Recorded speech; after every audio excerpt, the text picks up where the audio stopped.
everyone, and welcome to another episode of Crafty Beer Reviews. Today I will be continuing on with AleSmith Beer Week, and look at that, guys. The cat has actually managed to sit on the couch for more than 5.5 seconds, so Harry, you are officially going to become famous on YouTube. Hats off to you. You will get a sip after the video. Just kidding, because those fuckers at PETA would nail me to a cross. Woo!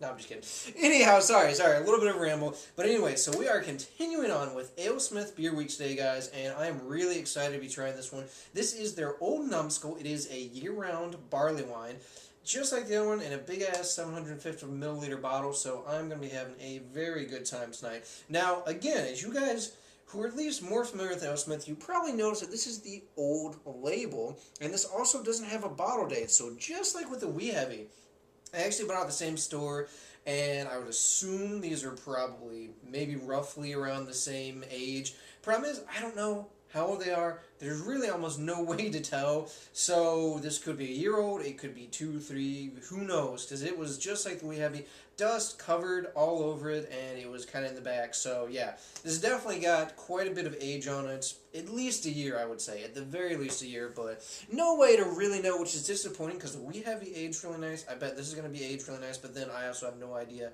what year it is. So without further ado, let's go ahead and check out the aroma. Yeah. Oh man, this actually smells a lot more like an English style barley wine now than an American style. So the first thing I'm getting is that really rich malt character. Definitely a lot of caramel. There's a ton of toffee sweetness in here as well. Yeah, I'm definitely getting a lot of fruity notes. I actually almost get like this kind of orange marmalade type of note. The only other time I've gotten that really in a beer was the Fuller's Vintage Ale. Yeah, it just kind of has this, like, citrusy, but it smells like marmalade. It smells like marmalade, really. Kind of that jammy orange type of note. Definitely getting dark fruits. I'm getting a lot of dates. It's really, really date forward. I'm definitely getting figs. Definitely raisins in there as well. Getting a little bit of kind of some sweet bready notes as well. I get a touch of kind of some earthy notes. Maybe it's coming from the faded hops because really, I'm not smelling too many hops in this at this point. Obviously, it's very faded. I mean, I'm getting like a touch of earthy hops, definitely faded stuff. Maybe a touch of pine in there, but yeah, definitely. I'm gonna say at this point probably over a year, just judging by the smell, but. Yeah, it almost has like a sherry type of note that's really, really interesting. I don't know, this smells phenomenal so far. Guys, let's go ahead and take our first taste.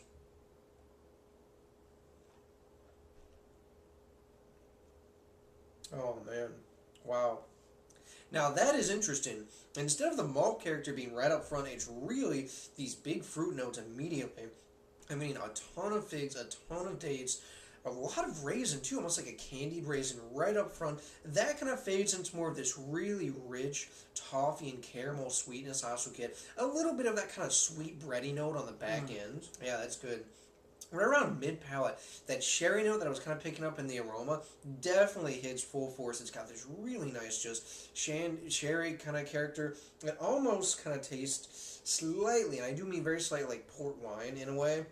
That's really good. I almost get like a touch of almost like a cherry type of note, which I'm guessing from the age, I mean, that's probably exactly where it's coming from, Air can leak into these bottles pretty damn easy, and yeah, that's good, Probably got a little oxidized at this point, but hey, that's okay as long as it tastes good.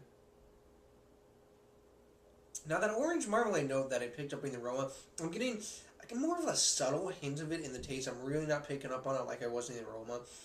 But it's definitely in there, which is really, really nice. It's just a very unique character that a lot of beers don't have. Again, like I said, this is really more of an English barley wine at this point than an American. And that's okay, because really over the years, my taste has changed to where I really have enjoyed the English style more than the American style overall. But this is damn good. Those dark fruits, the really rich malt character. That orange note. I'm even getting a little bit of the kind of earthy, faded hop note, a touch of pine. But, man, this thing is drinking really easy. It's got a nice full body. It's got a very creamy, rich, almost like a velvety, smooth mouthfeel. Even for you, Paul, I don't think this beer would be too thin. Well, who knows? Maybe. All joking aside, though, this is really awesome. The 11% is quite hidden at this point. Now, I didn't smell any, I didn't taste any. I definitely get a definitive warmth as it goes down, but for 11%, really not detectable, making this a very, very dangerous beer to drink for sure. I'll tell you what, guys, I'm going back to that gas station because holy shit, both of the beers I've had so far have been awesome. So as far as a grade, guys, I'm going with a 9.3 out of 10. There really isn't much I can fault this beer on. It's got, you know, kind of that unique sherry note. It's got a little bit of that orange marmalade. Definitely the rich kind of caramel toffee notes. It's got the dark fruit. It drinks easy. This is awesome, especially since it is finally a little bit cooler in Ohio. Alright, guys, that does it for this beer review. So, remember to tune in for the very last episode of AleSmith Beer Week. That's right, you guys are going to love it. It's a very, very big beer. So, I hope whatever you're doing involves good craft beer, guys. Cheers.